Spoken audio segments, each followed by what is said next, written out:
cette parole du Seigneur au sujet des scribes et des pharisiens. Il dit toutes leurs actions, je répète, toutes leurs actions, ils les font pour être remarqués des gens. Ils élargissent le phylactère et rallongent le frange. Ils aiment les places d'honneur, les dîners, les sièges d'honneur, les synagogues et les salutations sur les places publiques. Voilà, ainsi de suite. C'est frappant quand même toutes leurs actions. Celui qui sonde les cœurs et les reins a dit ça. Et cela doit attirer notre attention. Le Seigneur Jésus pointe ici la tendance à la vanité, qui est l'apanage du pécheur. Nous savons tirer profit du regard des autres pour nous améliorer, et c'est bon. Mais nous savons faire certaines choses pour nous mettre en avant, afin que l'on parle de nous et que des honneurs, des éloges nous soient adressés. Le danger qui guette le pécheur, c'est de ne plus regarder le Seigneur à certains moments, mais de dépendre du regard des autres pour se sentir bien dans sa peau. Oui, il y a ici une dépendance qui est dangereuse. Le vaniteux finit par aimer le regard des autres. Et dans ce sens-là, il pose parfois des actions même mauvaises pour plaire aux autres. Le Christ connaît le cœur du vaniteux et ce n'est pas par hasard qu'il utilise le verbe aimer.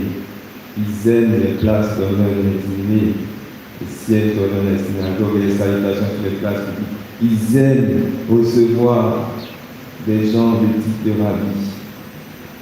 Donc ils ont tellement eu l'habitude de ça qu'ils finissent par aimer ce genre de choses. Ils se plaisent dans cette attitude. Bien-aimés, le remède à cela, c'est l'adoration du Dieu vivant. Pour se libérer du regard des autres, il nous faut adorer le Seigneur. Le cœur à cœur de Jésus nous fait entrer dans une autre dynamique. La prière, pas seulement la prière liturgique, nous faisons aussi des actions pour les autres, mais aussi pour la prière personnelle.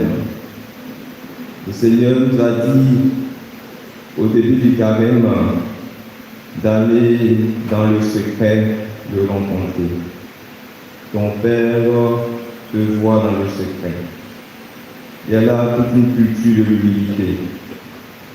Et c'est la deuxième chose à faire pour guérir du regard des autres.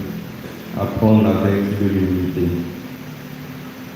Il y a aussi le service des autres. Oui, le service des autres, sans retour sur soi nécessairement.